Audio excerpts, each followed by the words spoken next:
बिना रिश्वत दिए नौकरी नहीं मिलती थी, लेकिन भारतीय जनता पार्टी की सरकार में बिना 1 रुपया रिश्वत दिए जो प्रतिभाशाली है उसको नौकरी भी मिल रही है, उसको आरक्षण भी मिल रहा है, उसको अधिकार भी मिल रहा है। नोट से भरी कोठरियां निकल रही है और वही पैसा आज गरीब कल्याण की योजना बनकर के आप कहीं प्रधानमंत्री गरीब कल्याण अन्न योजना का राशन पा रहे कि नहीं पा रहे?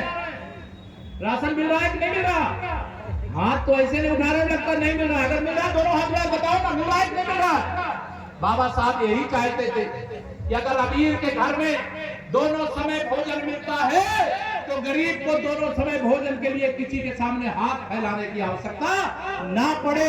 इससे प्रधानमंत्री गरीब कल्याण अन्न योजना का राशन आप तक पहुंच रहा है। माननीय प्रधानमंत्री जी के यही स्वप्न है, उनको हमें सबको मिलकर के साकार करने का काम करना है। हम कौशाम्बी की धरती पर खड़े, मैं आप सबसे यह भी कहूंगा, कई बार राजनीति है, लोकतंत्र है, लोकतंत्र में चुनाव है, आते हैं जाते हैं, कोई जीतता है कोई हारता है।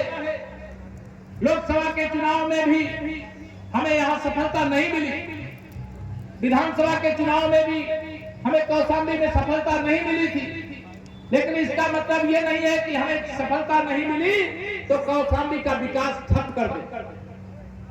हमारे प्रधानमंत्री जी कहते हैं जिन्होंने हमको वोट दिया था हमें उनकी भी सेवा करनी है, और जिन्होंने वोट नहीं दिया है वो भविष्य में हमको वोट देंगे, हमें उनकी भी सेवा करनी है। इस लक्ष्य के साथ हम सेवा करते हैं। भारतीय बाबा साहब महिलाओं का सशक्तिकरण चाहते हैं। आप सब महिलाओं का मैं आह्वान करना चाहता हूं, सरकार की बहुत योजना है। आप अगर कमाई करना चाहोगे तो योजनाओं का अंबार लगा है, आप आगे बढ़ो, सरकार आपके साथ खड़ी है। नौजवानों, आप सबको भी मैं कहना चाहता हूं, योजना को रोजगार देना चाहता है तो डबल इंजन की सरकार की योजना आपका इंतजार कर रही है, आप आगे बढ़ो। बाबा साहब यही चाहते थे। अगर आप शिक्षित बनोगे तो नौकरियां आपका इंतजार कर रही है। मुझे मालूम नहीं, मैंने हिसाब नहीं लिया, लेकिन बहुत सारे लोगों को 2014 से 2025 के बीच में सरकारी नौकरियां मिली। मैं दावे से कहता हूं सपा बसपा कांग्रेस की सरकार में बिना रिश्वत दिए नौकरी नहीं मिलती थी, लेकिन भारतीय जनता पार्टी की सरकार में बिना 1 रुपया रिश्वत दिए जो प्रतिभाशाली है उसको नौकरी भी मिल रही है, उसको आरक्षण भी मिल रहा है, उसको अधिकार भी मिल रहा है, उसको अधिकार मिलता भी रहेगा। यह भी मैं ऐलान यहाँ से करना चाहता हूं। आप सबको केवल इतना कहना, आपने अपने बच्चों को पढ़ाइए। शिक्षा की ताकत से आप संसार को बदल सकते हो, परिवार को बदल सकते हो, अपने गांव को बदल सकते हो, अपने नगर पालिका, अपने जनपद, अपने प्रदेश, अपने देश को बदल सकते हो।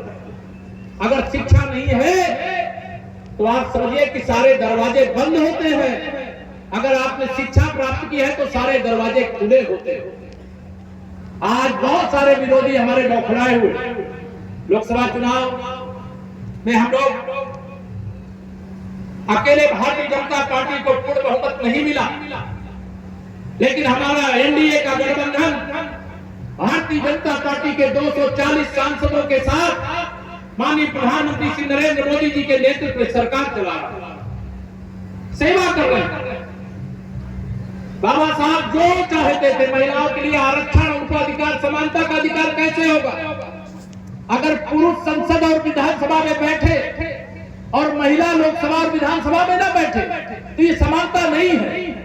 नया संसद भवन बना, उस नए संसद भवन का पहला कानून जो बना वो नारी शक्ति बंधन अधिनियम 2024 बना, 2023 बना।